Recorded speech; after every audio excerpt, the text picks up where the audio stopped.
The 614th edition of the Four Corners podcast starts right now. This is the Four Corners podcast. Elton ready on his second attempt. That one is no good. They battle for it. Loose ball. Recovered Marvin. He scores. 17 seconds left. And he was fouled. Here we go. Lawson with a runner. No. The rebound. Hansbrough at the gun. Got it.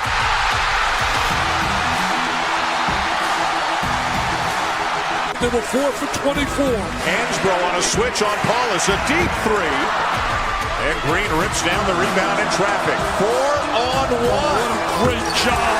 What a terrific job in transition. I mean, you couldn't plan that any better as a coach. Tipped away by Johnson. It's loose. Page. Johnson. They're dancing in the aisles. They're high-fiving. They're celebrating. They're going bananas on Franklin Street. Pass to Britt. 15 seconds to play. Up high to Page. Gets a screen from Meeks. Page driving in on the left. High off the glass for two. Louisville with 7 seconds. Jones has it. Goes left corner. Black's here for three. Back iron. 1 second to play. Stick up. No! Carolina wins it. The Tar Heels win it. 72-71. 6 seconds to go. Pinson comes front court. Pinson to May for the win. Got it! Luke May! He got it! 0.3 of a second! Luke May gives Carolina the 75-73 lead. Are you kidding me? Inside 30 overall. Love, top of the key. Oh! Big time, delivery. Here are your hosts, Josh Marlowe and Anthony Pagnotta. Hello and welcome into another edition of the Four Corners podcast. We are powered by Carolina Electrical Services. Josh and Anthony here with you guys on a Wednesday here to recap Carolina's 73-61 win over the Navy, the Naval Academy last night. Carolina does improve to 5-0 on the season, and they pick up the 2,400th win in program history. But that final score would suggest that there was a lot left to be desired, and that's certainly the case as Carolina did not play anywhere near their standard, which led to a team meeting, which we will talk, I think, a lot about here over the next 45 minutes or so. But just a game where Carolina was not up to their best. And part of that, you got to give the Naval Academy some credit because they made life difficult for Carolina, but a lot of this was, some self-inflicted wounds. A lot of this was, Carolina generated, not Navy generated. And so that's why I think there's a lot more here to talk about than maybe we had thought going into the game initially. Carolina wins the game on the back really of Caleb Wilson, who led Carolina with 23 points and 12 rebounds. So his third straight double-double, his fourth game where he scored at least 20 points or more, and the Carolinas only played 5 of them. So, he's got a really high scoring average to start his Carolina career. The defense was stellar. They gave up just 31% shooting from the field. I think it's the 20th straight game Carolina has won when allowing the opponent to shoot under 40%. And Carolina did lead by as many as 24 in the second half, but a 15-0 run and an extended 17-3 run by Navy, got the game close and wasn't totally out of doubt with 2 minutes left to go, which is what prompted the team meeting after the game, after Carolina got a pretty long talking to from their head coach and their coaching staff. We were live in person. We were on hand up in press row watching the game, so we got a firsthand look at the way Carolina played, and I'm still trying to figure out where exactly I'm going to take this. Because I wasn't disappointed with the way Carolina played. I slept on it, but I think I woke up today maybe feeling worse than I thought. How did you feel about seeing Carolina in person come away with a less than stellar 73-61 win over the Naval Academy. Yeah, I mean, slightly irritated, but not panicking. I think that's the way that I have, sort of compartmentalized this game. Is that, yeah, I mean, you look at this Navy squad, and this is a group that you're hoping is going to make the NCAA tournament this year, going to win that Patriot League. They certainly, if they play the way that they played last night at certain times, will be able to come away with that. But still, this was a team that shot 30% in the game, and they were still right there for most of the game. They were in shouting distance. Carolina never completely lost control of the game, but it never felt like they had full control of the game. As you said, the game was played at Navy's pace for most of the game. That's what you were saying to me last night when we were sitting there. And yeah, Carolina was never really able to speed them up. That was something that we thought Carolina would be able to do. Now, look, they have, a guy at guard in Benini that was just tremendous. I thought he was outstanding really the entire night, and he would have been able to push the pace up the floor if he wanted to. But I think if Carolina had been able to get out in space and run a little bit more, they probably would have been able to win by a more significant margin. That's what we saw in that second half. At the start of that second half, we saw a team that was a lot more motivated. They came out, they got a 24-point lead, and then they took their foot off the gas and allowed Navy to sort of climb their way back into the game to the point where it was a 9-point game in the final couple of minutes. And all of a sudden, we're thinking to ourselves, man, if Navy starts fouling here, Carolina's going to have to make free throws to be able to get out of here. We did not think that was even possible when they were leading by 24, and it happened so quick. Navy went on a 13-0 run to be able to get themselves back to where they had been for most of the night. So, I mean, it's definitely one of those losses where, yeah, you feel a little irritated, but the good news is that this group realized that it wasn't good enough.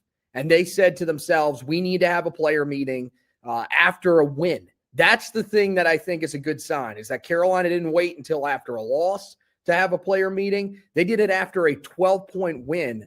Albeit against a mid-major, but still they are recognizing that was not good enough, and that players needed to speak up, mainly Henry Vasar and Seth Trimble. Yeah, I think that's my biggest frustration was, for the first time from start to finish in a game, I never felt like Carolina imposed their will and dictated the way the game was going to be played.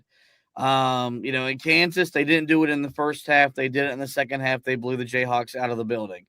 But last night, even when Carolina built the lead, the game was still being played with the way Navy wanted the game to be played. They took the air out of the ball, which you would expect. They spread Carolina out.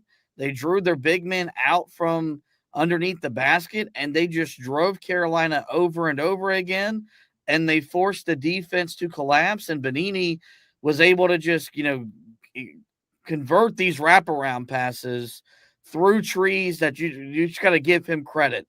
Yes, I think there were times where I thought Carolina could have been more aggressive and taken away the passing lane, but that kid's just a player, and you could see his talent on display last night. But outside of like a 2 to 3 minute stretch there in the first half, Carolina didn't do a whole lot of full court press, no run and trap, nothing to get the game up and down. And it was just such a grind in the half court. And when you're not shooting the ball well, then everything just looks tougher. Everything just feels tougher to get a basket. The good news is Carolina has a guy that, and I don't know when's the last time they've had someone that could just simply come out at halftime and say, the heck with this, I'm taking the game over, the way Caleb Wilson did. He had 3 dunks in a minute 19. That brought energy to his team. That brought energy to his bench. And let's be honest, brought energy to an arena that was never into the game. There was never a moment in time where the Smith Center crowd made their presence felt, up until he started putting on a dunking contest in the middle of a basketball game. But that's the kind of player that he is, and we love that competitive fire and that competitive energy, and Carolina leans on him to be the takeover guy because no one on the roster can do what he can do. But I just never felt like Carolina was the aggressor. And I think that's where the frustration sat in with their head coach. And I found myself last night, I do it when I'm at home, watch Hubert on television, and I'm watching Hubert. But I find myself when we're at these games and I'm covering these games, like my eyes just get drawn to what was his body language. And it was a frustrated head coach with his basketball team last night. But that's a good thing. Like, you should not be discouraged by that. When we went to that post-game press conference, I had a question prepared, and I would have loved to ask the question. The most important thing I wanted to see was what was his body language? And the sense I got from him was he walked into the press conference room and looked defeated, sounded defeated, and wasn't nowhere near as happy as I think he has been in years past with this team after wins where they did not play well, which tells me he knows that there's something more to this group, that they're just scratching the surface for what they can be and what they hopefully will be as the season does move forward. I think it's important to remind folks that, this is the best mid-major Carolina has played. Navy was the preseason pick to win the Patriot League. That's a one big lead for the NCAA tournament, and you could see reasons why they could be a team that, does make their way into March Madness. And if they execute their game plan to the way they did at different times last night against Carolina, they could be a tough outcome March Madness. So, we'll talk through this. I think people they're expecting me to be angry, and I'm not angry, but I'm not pleased either. And you shouldn't be, because Carolina certainly should have and could have played a whole heck of a lot better than they did last night. Let's get to the box score. It's an ugly one for both sides. Carolina wins the game while shooting 43% from the field. They were 24 of 56. Navy, on the other hand, was 21 of 69. That was 30%. The Heels, 8 of 23 from 3, so 35% three-point shooting. Navy just 6 of 21 for 29%. The Heels were 17 of 22 from the foul line. That comes out to a 77% mark, much better than where they've been the last handful of games. Navy was 13 of 16 for 81% shooting. A big bugaboo, 13 more turnovers last night for Carolina in a low possession game. Those turnovers felt bigger, but Navy just scored 8 points off of them. On the other hand, Carolina forced just 6 turnovers, but they did score 11 points off of them. The Heels did dominate the glass, or they won the battle of the boards 45-38. They dominated the defensive glass 36-25, but they were out-rebounded on the offensive glass 13-9. Second chance points in favor of Navy 8-7. Bench points in favor of Carolina 10-9. Points in the paint in favor of Carolina, but just 28-26. Fast break points in favor of Carolina 13-7. Blocks in favor of Carolina 7-5.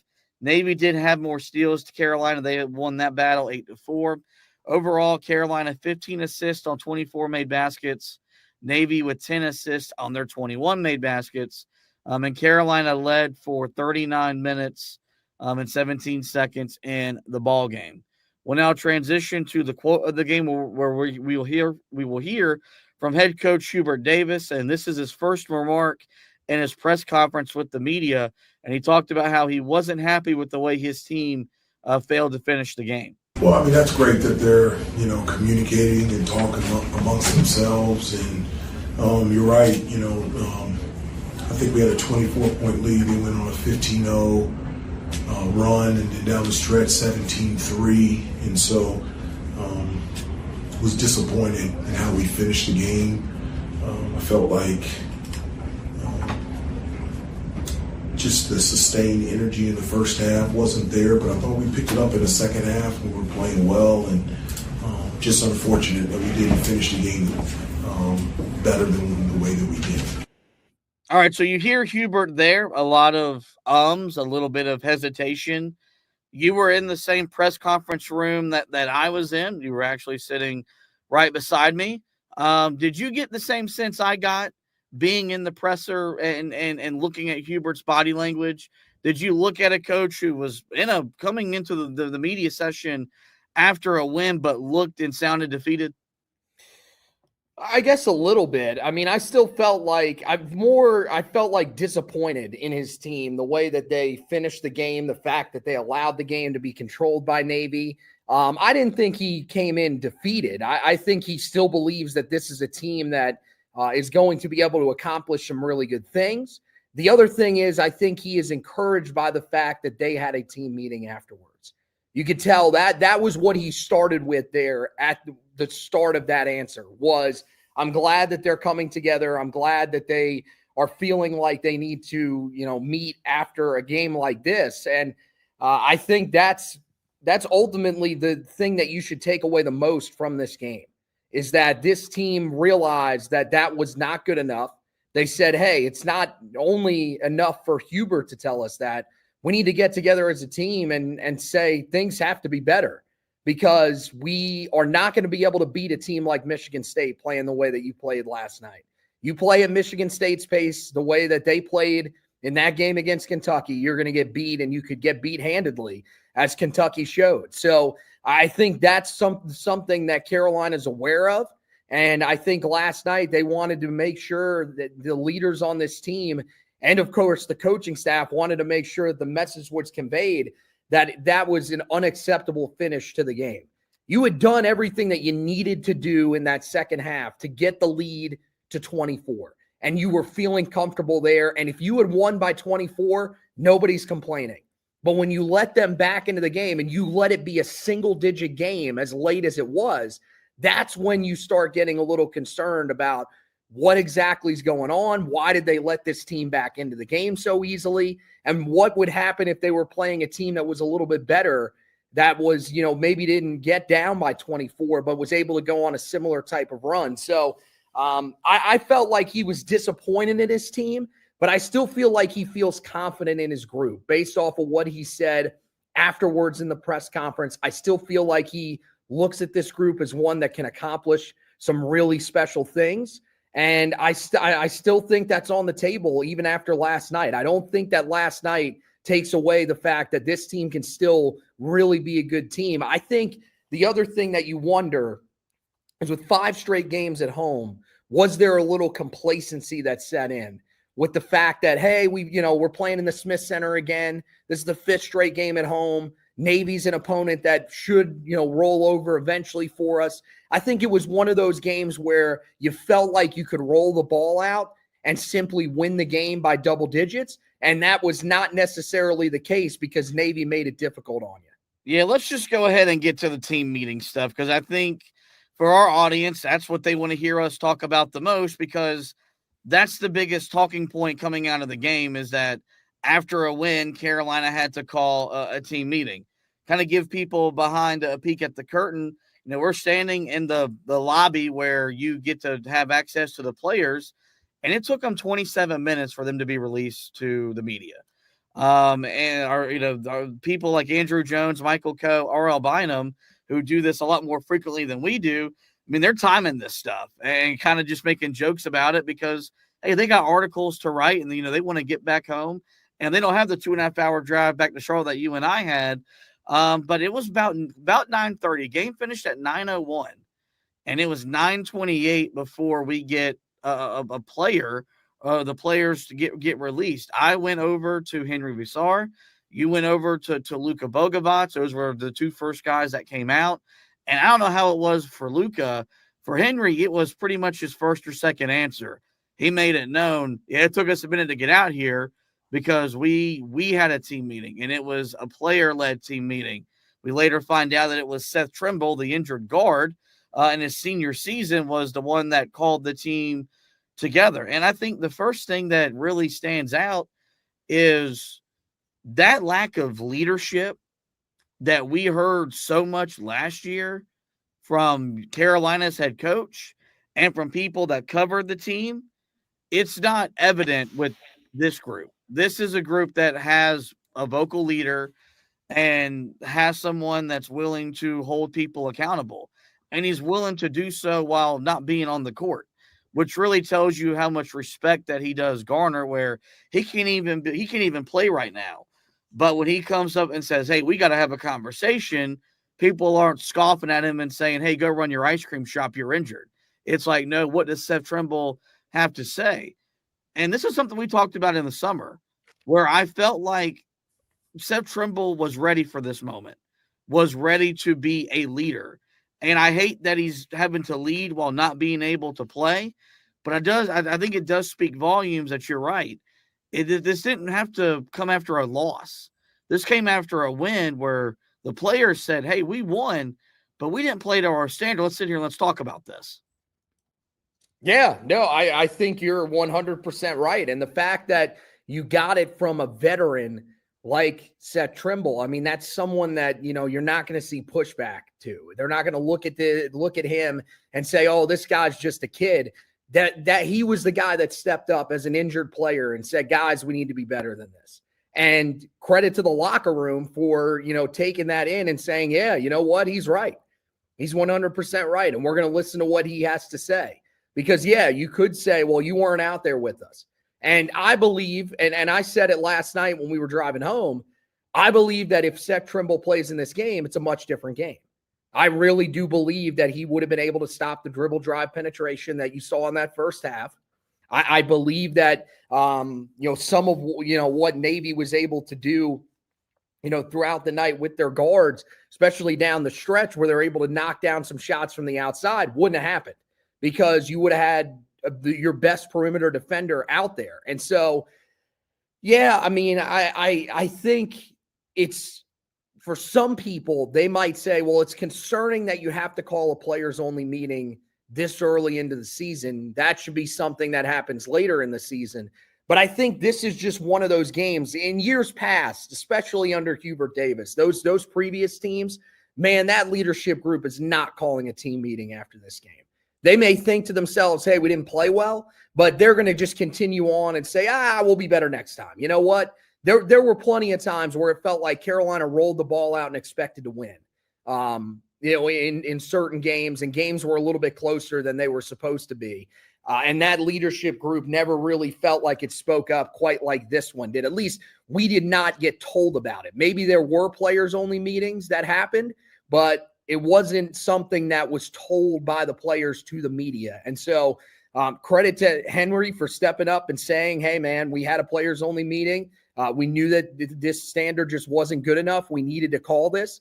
I did not hear that from Luka when I went over to Caleb and I heard R.L. Bynum ask him a question about it from the Tar Heel Tribune. He, of course, does a tremendous job covering Tar Heel athletics. He asked him about it.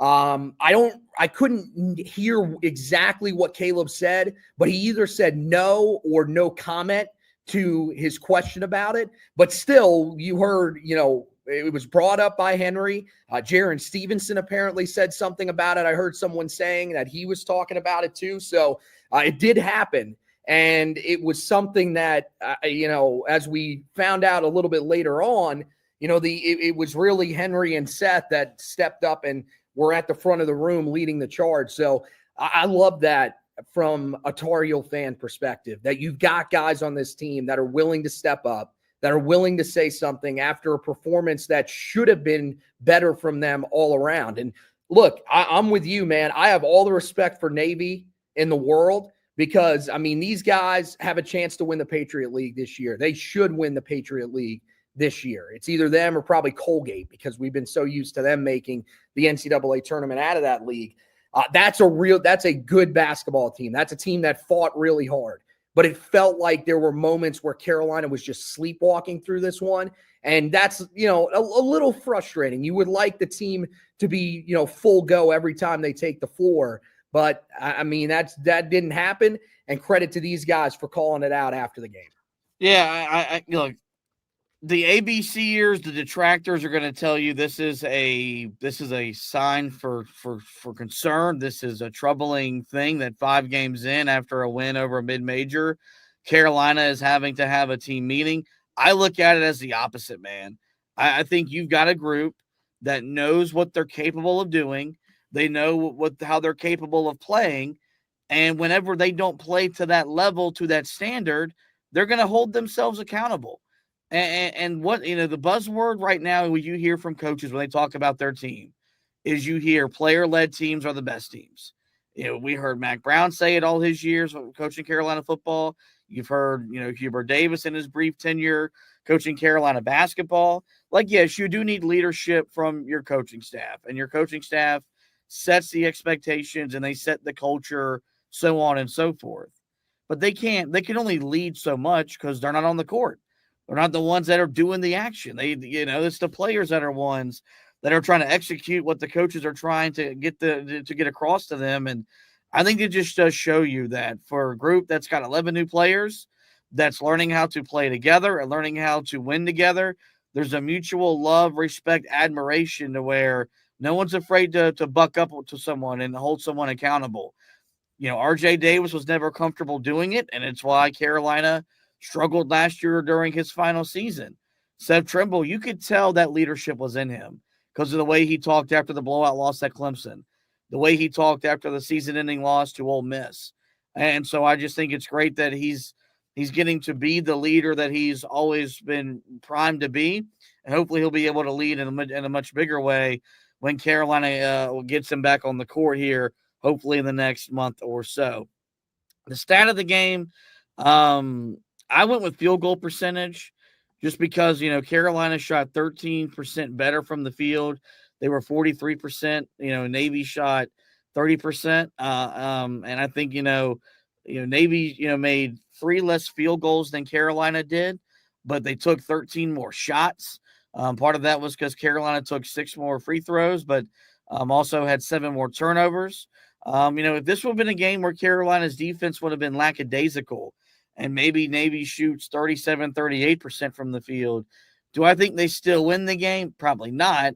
But does Carolina ever really put the game away? I think that answer would have been probably not. There never would have been a 24-point lead, so who knows how that game looks going down the stretch. Let's get into more general thoughts, takeaways from the 73-61 win last night over Navy. We'll start with the double-double machine that is Caleb Wilson. His third straight double-double, 23 points, 12 rebounds, I think he had 3 blocks in the game. Did all this, by the way, in just 27 minutes while shooting 9 of 13 from the field. He has 5 more dunks. I think has 23 dunks on the season to not only lead the team, lead the ACC, he leads the country in dunking. And as I mentioned, had 3 dunks in a span of 1:19 where he was putting on his own dunk show in the Smith Center and was putting on a highlight reel of plays to where Navy had to call, 2 timeouts in a brief period of time because they had no answer for him. We're 5 games in, and I'm starting to run out of words to describe him, but because every time I watch him play, I just come away more and more impressed. He had a tough, turnaround jump shot last night that there's nothing you could do. He did a much better job, I thought, in the second half, getting his position, but sealing off his defender. And so when the defender tried to make a play through on the ball, now he's going through his body. Now he's committing fouls, and he's 5 of 7 from the foul line. Some of his rebounds, he became a one-man fast break where he grabbed a rebound, ran down the other end, laid it up, dunked it, or got a foul. Hubert Davis, because of their inability to contain the triple drive, actually puts him on Benini for extended period. And for 2 to 3 minutes, while Navy has an 8-minute scoring drought, it's because they can't move the ball because Caleb Wilson's in the passing lanes. And I mean, I've never seen anyone like this as a freshman at Carolina. I mean, we're getting to the point where he doesn't play the same position, but he's going to have the same impact that Hansborough had as a freshman. Like, that's where we're getting to.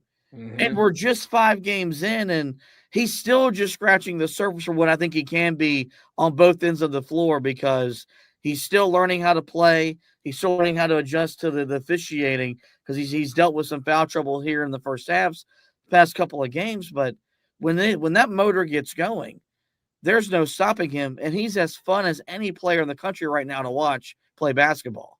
Yeah, I mean, he said when he was talking to the media that he was just angry with his first half. He did not like the way that he played in the first half. He got into foul trouble, and he basically just said, I needed to take over the game.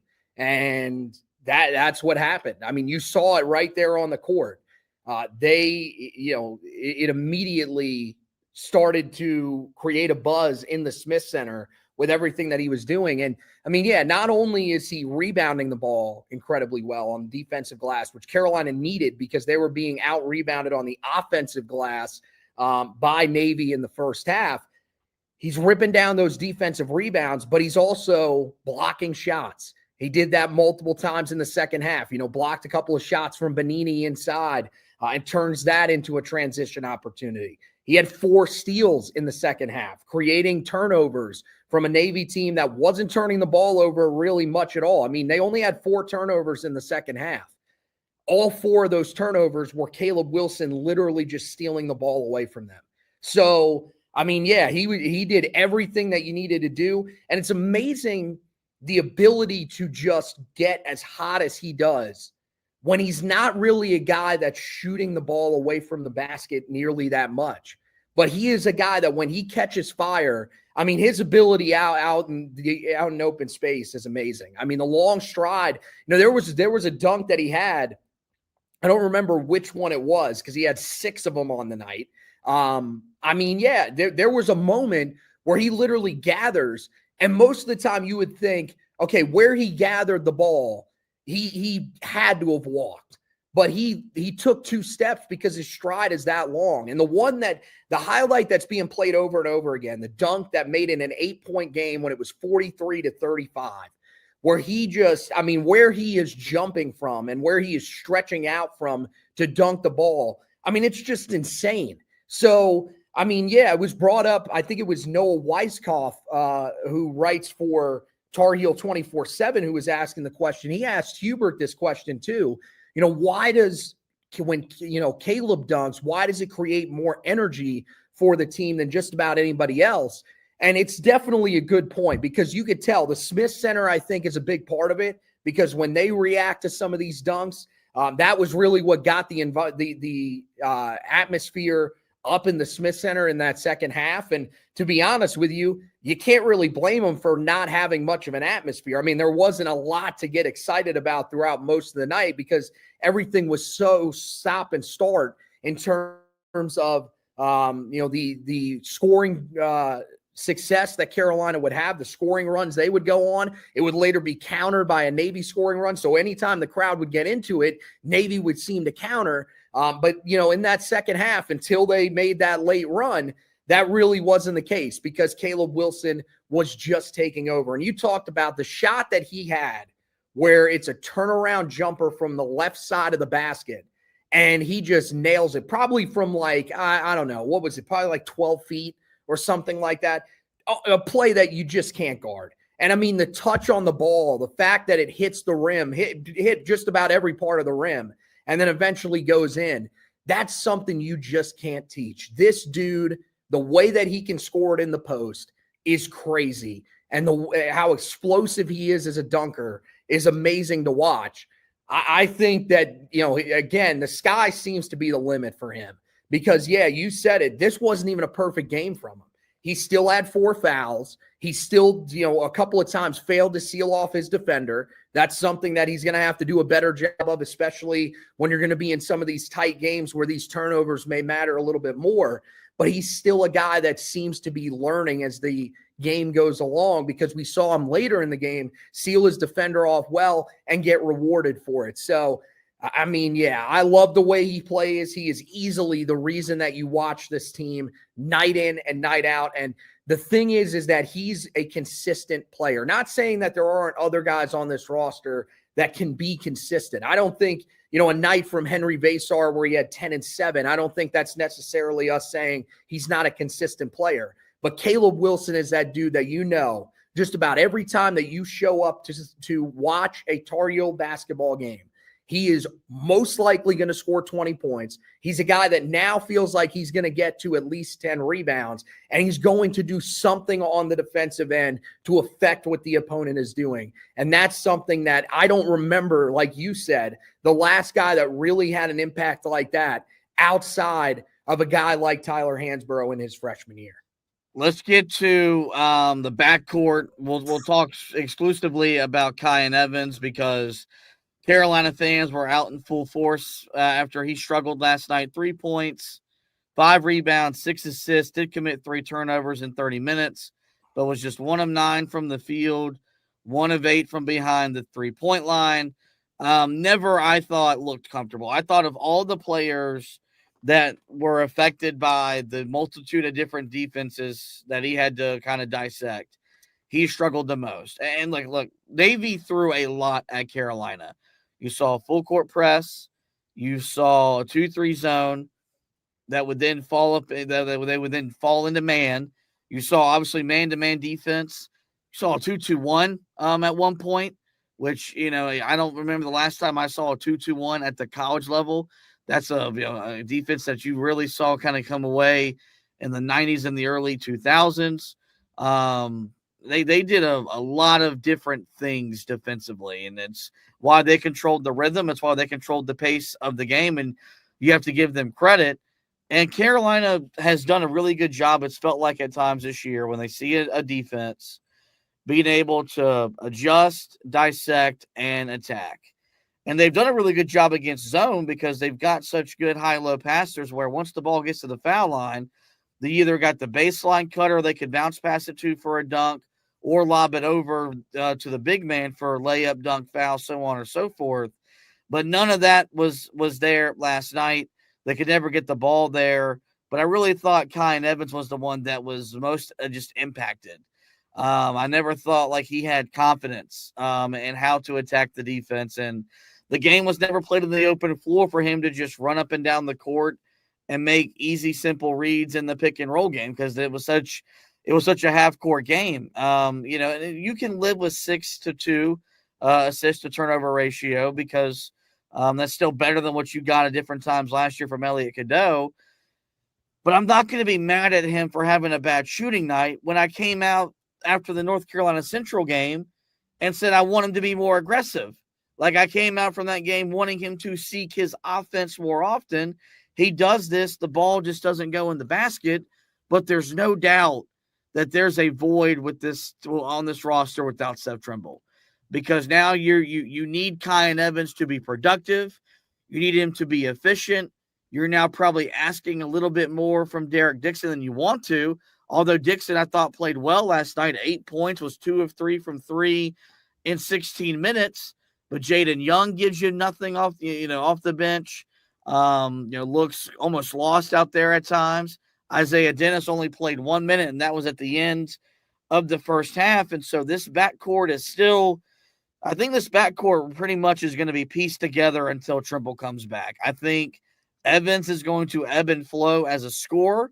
I think as long as he keeps doing what he's doing with his passing, he assisted on Carolina's first 3 baskets, and doing what he's doing as an individual defender, I think Carolina will be satisfied with what he's got. But until Trimble comes back, man, this backcourt I think is really going to try to piece it all together, because you've got a freshman in Derek Dixon that's off to a really good start, but you're not getting the contributions from Jaden Young I talked about so much this summer, and it's why right now it's kind of in flux, just kind of what you expect to get from them on a night in, night out basis. Yeah, I mean, Jaden Young is bringing you absolutely nothing. I mean, he's a guy that we saw when Carolina got into the game against Kansas. He wasn't even being used. So I think that tells you where they have him right now and where they think that he is at.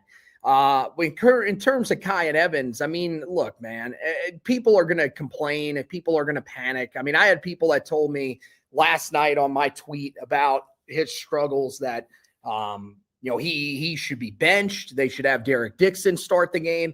I had some guy that said that his passing has been subpar. It's been worse than Elliot Cadeau. And I was like, you got to be kidding me, man. What game are you watching? Because that is definitely not the case. And yeah, he had 3 turnovers last night. I believe that is a season high for him. I don't remember any other game him having 3 turnovers in. And still, he wasn't he led the team in turnovers. Caleb Wilson had 3 turnovers himself. So you were seeing other guys turn the ball over. And, the other thing was it was down the stretch. That was where things really started getting sloppy just from an entire team standpoint. And it's not an excuse. But still, it wasn't just him that was turning the ball over late in the game. Other than that, in the first half, he did a really good job of setting the table for Carolina. It was just that the shots weren't falling from the outside. The second half, that's when he started becoming a little more aggressive and taking some shots from the outside that I didn't necessarily love some of the shot selection. But, I mean, at the same time, you're expecting that he's going to be able to make some shots for you at some point. And there were a couple of good looks that just didn't go down for him. So, hopefully that's something as the season goes along that it happens. But this is the first real bad game that I've seen from him. I didn't think there were any other games that I watched him and I said to myself, man, he was not good in this game.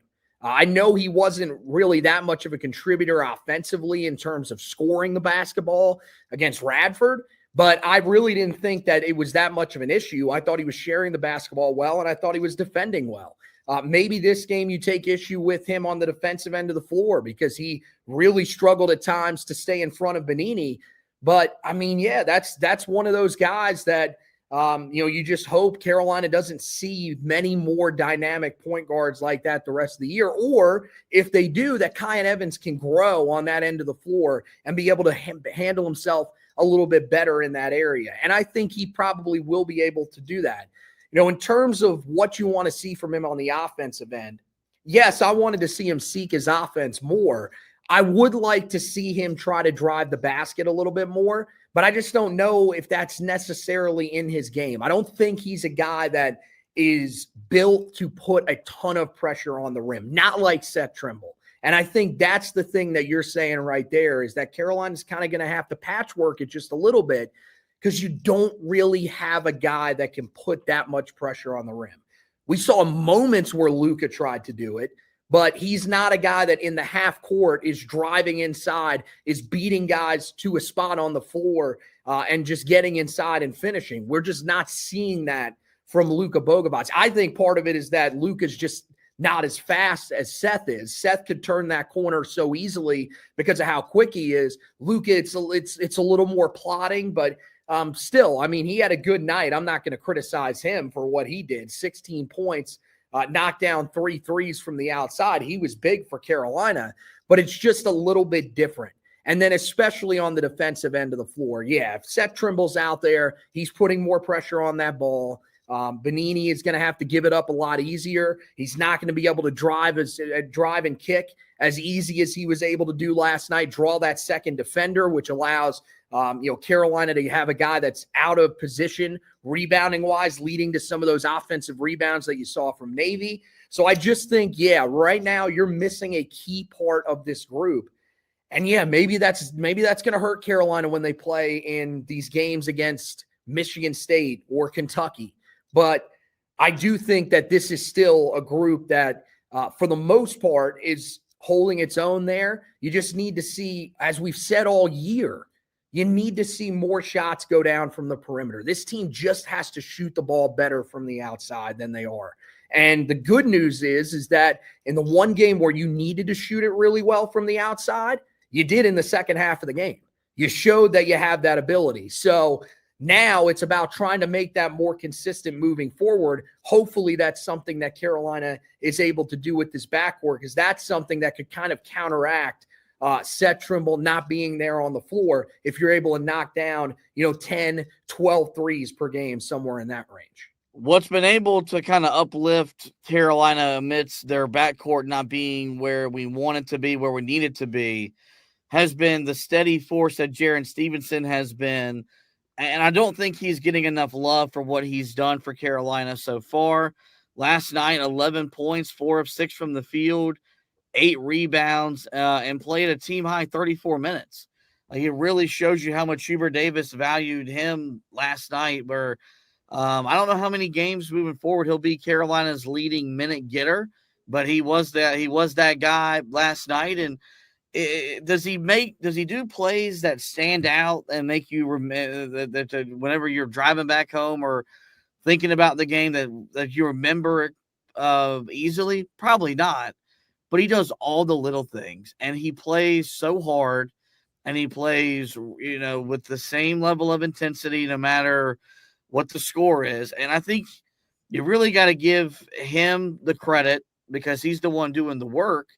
But I think this really proves that Hubert Davis was able to identify a player in the portal that was not being used the right way at his previous stop, bring him into his program, identify a role for him, have player buy into role, and see it flourish for all parties involved. And this was something I talked about all summer where I thought he was going to have a much more defined role. We're going to ask you to do these three things. And if you do those three things, you will succeed individually and we will succeed collectively. I think, when Carolinas gets fully healthy, do I think he'll transition to a guy that comes off the bench? I do. I think he'll be Carolina's backup 5-man because I don't think there's enough from Zayden High and James Brown to be trusting of them once you get into ACC play. But I don't think it's going to bother him because I think this is a guy that just wants to win. He wants to impact winning, and that's what he's done. And when we look at this revamped culture that Carolina has, I think he deserves a lot of credit for it because this is a former 5-star prospect that was supposed to be this rim running, high flying 3-and-D guy, and right now he's not that. He can shoot the 3. But what is he for Carolina? He's a do-it-all defender that can pretty much guard the 2 through the 5, is a willing rebounder, and then when he creates offense or seeks offense, it's always within the rhythm and the flow of what Carolina is at. He's never forcing his offense because he wants to be selfish. And we can sit here and rave about Caleb Wilson, Henry Vassar, on and on and on. I think Jaren Stevenson has been the unsung hero of this team through the first 5 games of the year. Yeah, I think that's probably the best way to put it. I don't think he's been Carolina's best player. That clearly has been Caleb Wilson.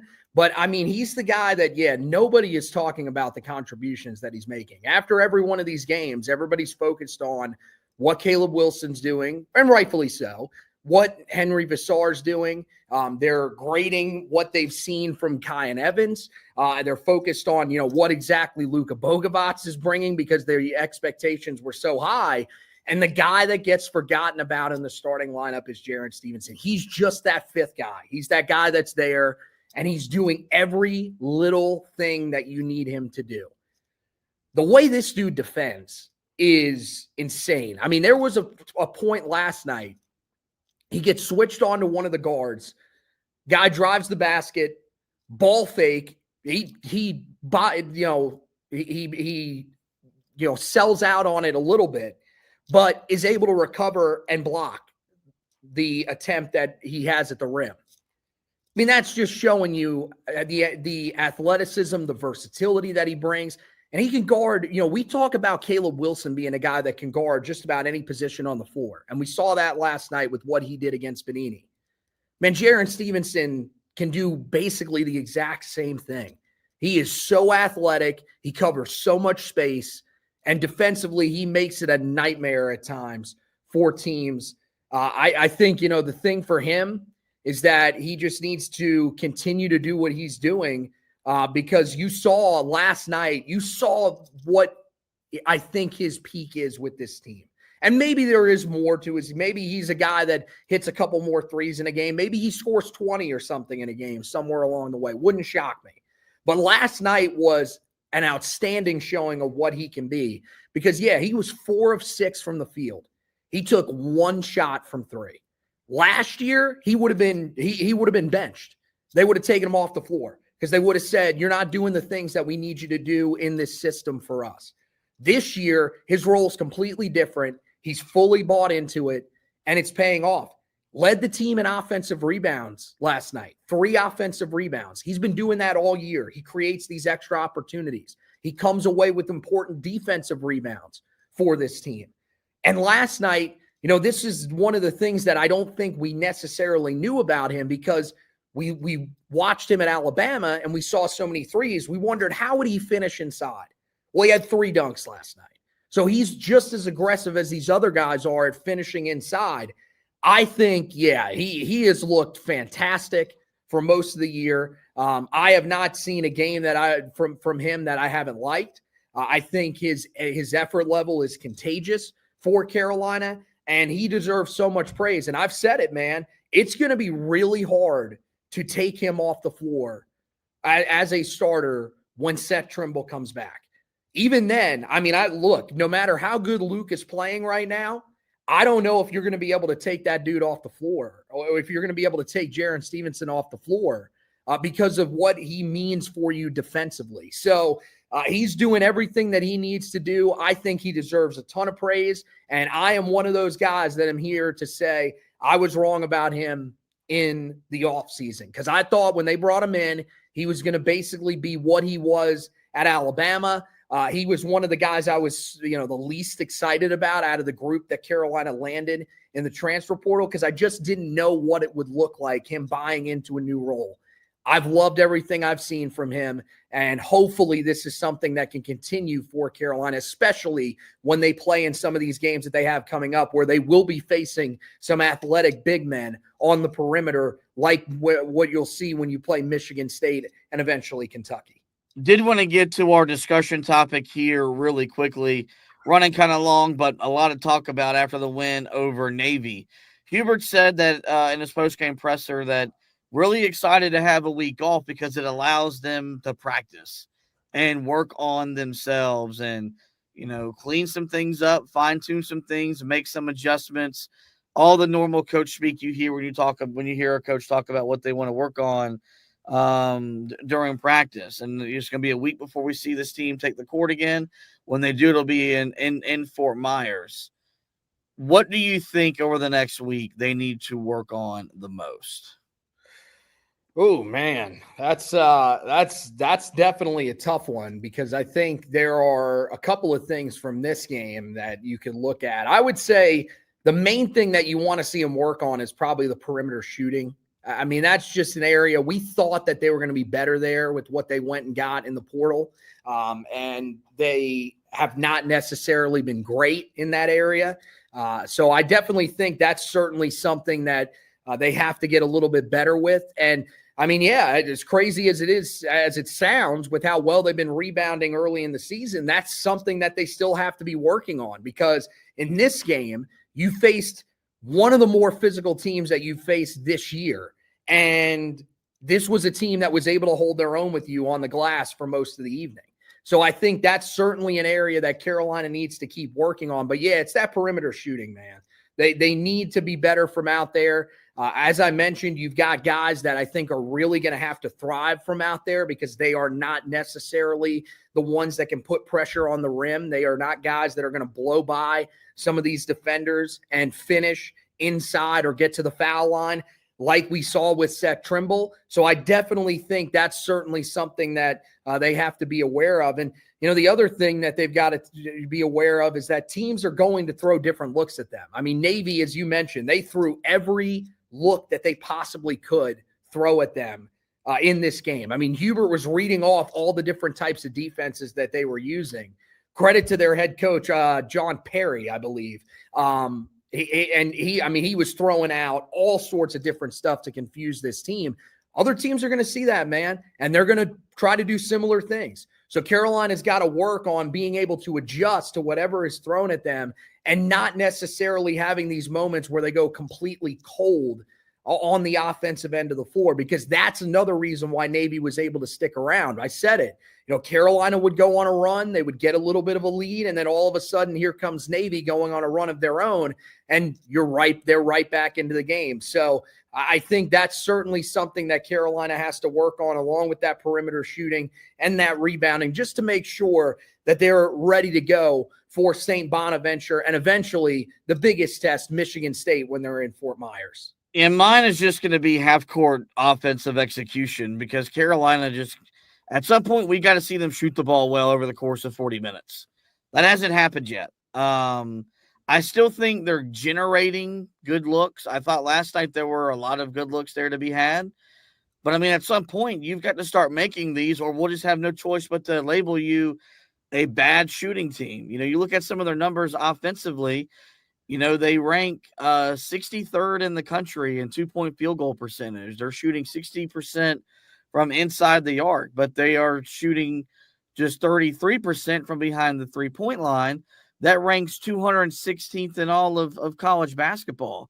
Those are numbers that I think we expected them to be better. Now, there are some numbers that look like typical Carolina, like the fact that they are, 13th in rebounding. They average 47 rebounds per game, but 33.6 on the defensive glass. For all we talk about their size and their length and their athleticism, they average just 10.4 offensive rebounds or 13.4 offensive rebounds per game.